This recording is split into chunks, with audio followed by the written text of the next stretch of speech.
Hi everyone, and welcome back to the podcast. I hope that everyone is doing well. Thank you so much for tuning in. Today, let's switch things up a little bit and talk about dating and relationships and love and all of that. I personally find this topic very interesting. I find it fascinating to learn more about different relationship dynamics and why we might be attracted to certain types of people, why certain types of people might be attracted to us, red flags, green flags. I think it's all very interesting because whether I've been in a relationship or dating or not dating or whatever, I think it's very fascinating to learn more about how we can create healthy relationships in our lives and what that would look like, and then also why at times we struggle to create that. So today I wanted to share with you some dating or relationship advice I have learned along the way that really changed my life for the better, coming from things that I've experienced, things that I've learned in therapy, things that I've read, conversations that I've had with my friends about dating. It's a mix of things, but yeah, that is the plan for today.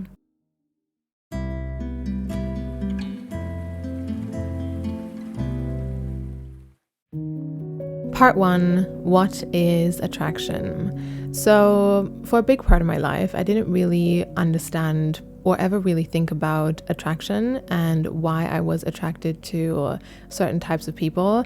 I just thought attraction is like this invisible, unexplainable thing that happens between two people or happens with someone, and then that's just it. Like there's nothing more to it. You might have a type or whatever, but that's just attraction. It just is what it is. And so I would just go wherever that pull and that invisible attraction would take me, until eventually I realized I keep ending up in the same kinds of situations of me feeling hurt or not seen or not respected. And that's when I started to think more about what is attraction and why is me blindly just following my attraction ending up with me in these situations that are not working out for me. I got to a point where I was just so tired and so exhausted by all of the chaos that I'd been through that I just thought I can no longer continue this as it is. Like there's something that has to change. And I also thought there has to be more than this. Like this is not what relationships are supposed to feel like even though that's all I know, I think there has to be more than this. And so I wanted to understand how I could create future situations that would be different to my past experiences, and I wanted to understand why I was struggling to create that. And so I went on a longer journey of wanting to unravel this for myself, where I went to therapy and I unpacked a lot of it there, and I started to read into this and just gain as much knowledge and learn as much as I could about all of these ideas, and just trying to understand what I had experienced and how I would be able to create something different for me in the future. In that, I feel I was able to change a lot of my ways, and there was a lot that I learned, and I feel I'm still on that journey. But more specifically, I stumbled upon one concept or one way of looking at things that really resonated for me, and it was this idea that in the relationships in our lives, and when it comes to the kind of people that we are interested in, we are usually, until we unravel this, attracted to what is familiar to us, even though that might not always be what is healthy for us. And so our mind and even our body in a way is trying to recreate what we have already experienced in the past, because that is what feels safe and predictable and familiar, even though it might actually not be what is healthy and good for us. And so in that case, that thing, that unexplainable chemistry that you feel with that one person, if the situation is actually very unhealthy or dysfunctional or harmful to you, it might actually not be true love or authentic connection or real attraction, even though it actually feels like that. It might simply be familiarity. Like that kind of dysfunctional love is all you know. So your brain has almost wired itself to correlate that to this is love, even though it is not healthy love. Healthy love and healthy connection at the core is not unpredictable. It is not manipulative. It is not unsafe. It is not scary. It is not feeling like your needs are never met. It is not feeling upset all the time. But if those are the kind of situations that we find ourselves in again and again and again, there might be some part in us that has correlated that dysfunctional kind of love to this is love, even though it is not actually love. From what I have experienced and also read and also heard from people who are experts in these fields, this familiarity mostly comes from our childhood. And so, yes, in our relationships, we are recreating the dynamics that we have seen already in the past, mostly the ones that we have seen in our childhood, within our families and our homes and our family structures. And so if many of those parts or a few of those parts were dysfunctional or unhealthy in some way, you might gravitate to or feel attracted to people who also have those same dysfunctional, unhealthy behaviors or patterns, because that is what your mind has correlated to love and connection. And logically, it doesn't make sense. Why would we be attracted to something that is causing us harm? Well, because it is familiar, and in that familiarity, it is also predictable. We know it, we have seen it before, we know how it plays out, and something that is maybe much healthier, it is not familiar. So in that, it is actually much scarier. And also we are not looking for that because our mind does not correlate that to love. So that is not what we are looking for. As an example, you might have grown up in a home where one of your parents had really intense mood swings. And so it was always up and down the whole time. You never knew what was coming next. And so you just had to learn how to deal with that. And so over time, you do learn how to deal with such a personality because you had to. And so later in life, you might feel attracted to or gravitate towards people who have those same ups and downs and those same mood swings, because even though it is unhealthy and even though it is maybe exhausting and not good for you, at least it is familiar. You know that kind of behavior, you know the role that you play in it, and also your mind has correlated that to this is love, this is connection, even though it might actually not be, even though it actually is not healthy connection and healthy love. And I think this can also go beyond just childhood and families. Like you might have had a really close friend, and in that friendship there were some really dysfunctional, unhealthy patterns going on, and so you might look for those same things in future friendships because that is all friendship has been for you. That is what you know as friendship. Or maybe you had a teacher who played a really strong role in your life, and that teacher, and you had some dysfunctional things going on, and so you might look for those same dysfunctional patterns in authority figures, because that is what authority has always represented to you. And so I think you can definitely go beyond this, but mostly I think most things go back to childhood and home in some way. I think a common misconception about this is that this only applies to people who really grew up in very abusive households or with no home at all. And of course, then it could or would apply, but I think most of us have experienced some kind of dysfunctional things within our homes or our families, like maybe to different degrees, but I don't know every family on the entire world, but from what I've seen, a lot of families and homes are dysfunctional in some way, or at least have gone through a phase where it was dysfunctional in some way.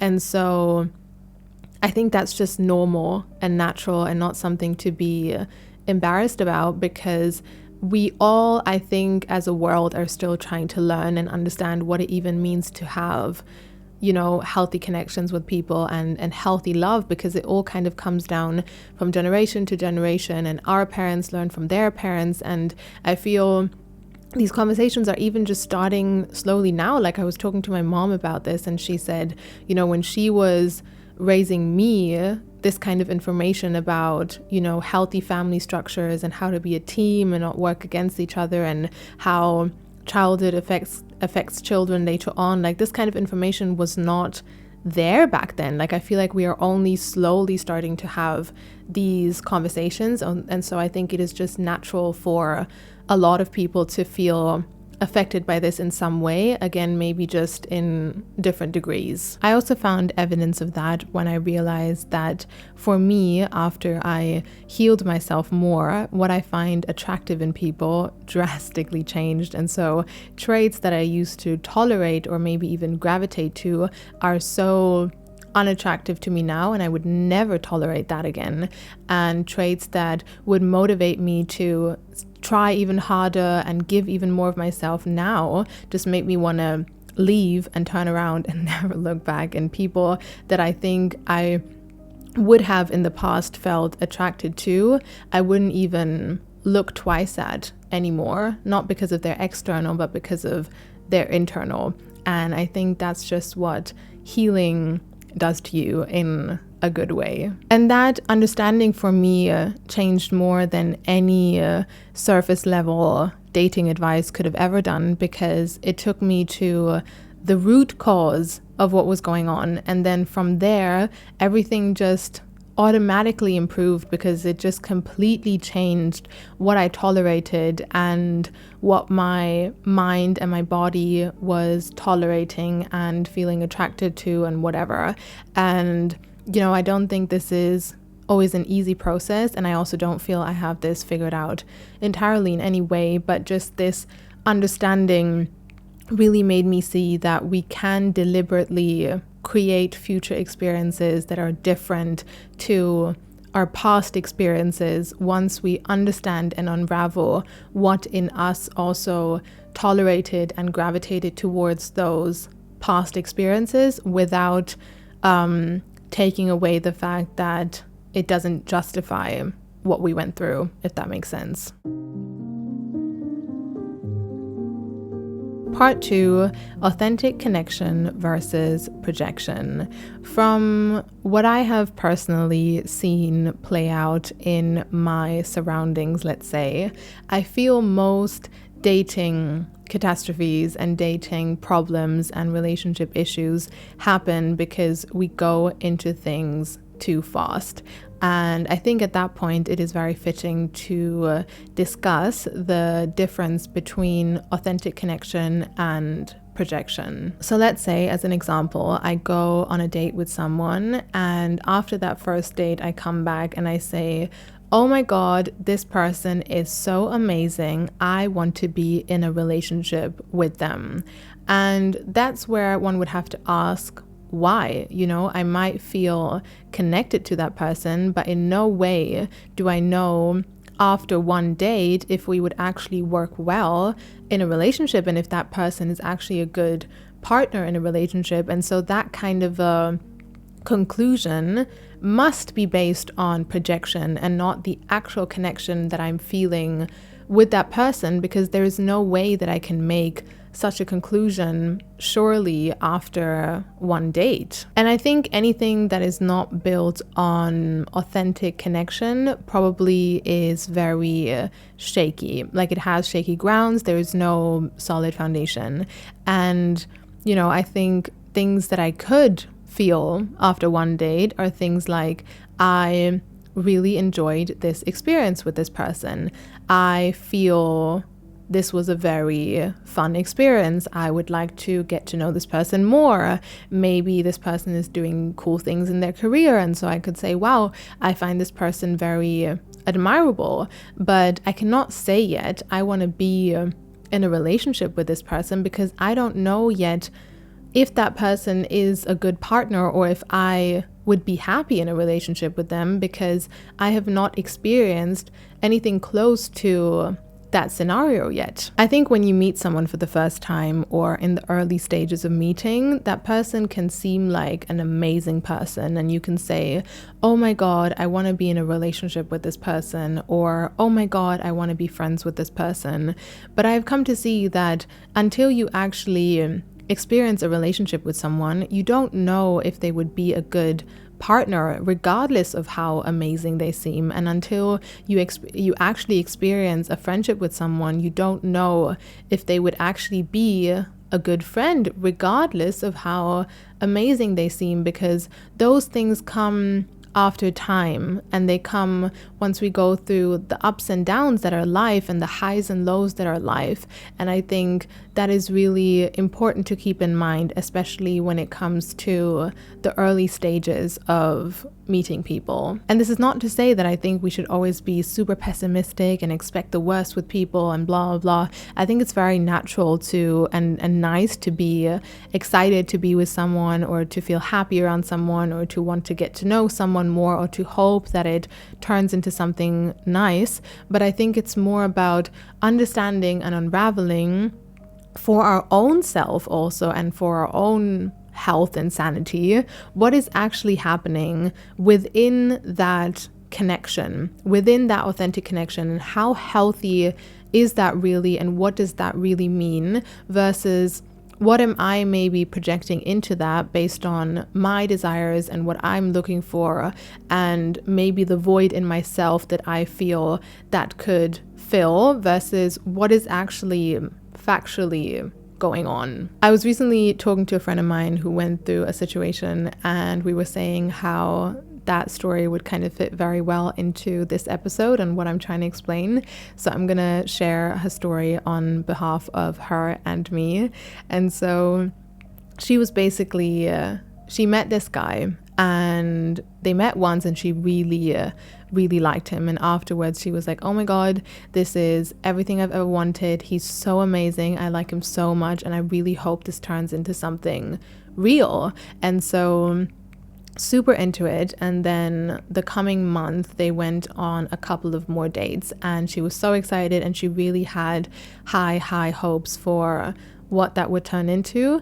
And then after that 1 month, he just ghosted her and never replied back, which that's really not a nice thing to do. Like, don't ghost people. I think you should just have the guts to say what you think. Like, ghosting is, in such a situation, such a horrible, not great thing to do. But anyways, after he ghosted her, she was obviously very upset. And then she was telling me how she feels like she was so upset because she had projected so much into this situation. And so when things didn't work out, she wasn't only upset about what had actually happened, like it was this whole bubble of projections which had bursted, but all of that was not really based in what was actually going on with that person. And it also made her blind to see some of the red flags, let's say, that were already happening early on. And so we were saying how for the next time it would just be so much better to simply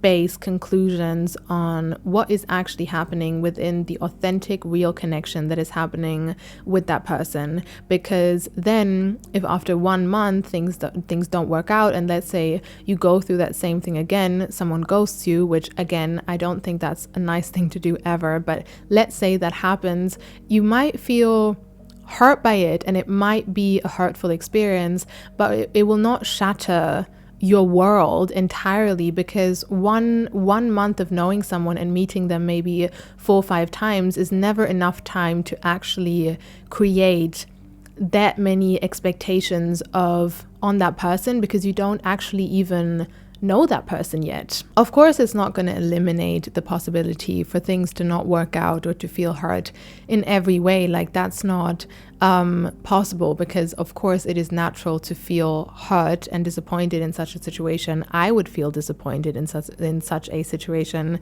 but it's the degree of how much it hurts, right? Like how bad is it? And that's where I think we have more control than we think sometimes. And of course, it's also possible to get hurt in situations based on the actual connection, like you actually feel you know someone and then you don't rush into things and then it still doesn't work out. But that's just life, I think. But I do believe if we don't jump to conclusions too much, it definitely, in my experience, eliminates a lot of potential for disappointment or pain or hurt. So I think especially when it comes to dating and meeting people in the early stages, you don't want to give someone the power to create heartbreak within you when that person hasn't shown you yet that they deserve to be that close to you. And I think that has nothing to do with being pessimistic or having trust issues or not letting people close to you. For me, that is just a sign of self-love and self-respect to say, I'm not going to just give you the power to create heartbreak within me and shatter my entire world if you haven't shown me yet that you are someone who can carry that responsibility and you are someone who can play that kind of a role in my life. I think that is a very self-loving thing to do. All right, everyone, that is all I wanted to share for today. Thank you so much for tuning in.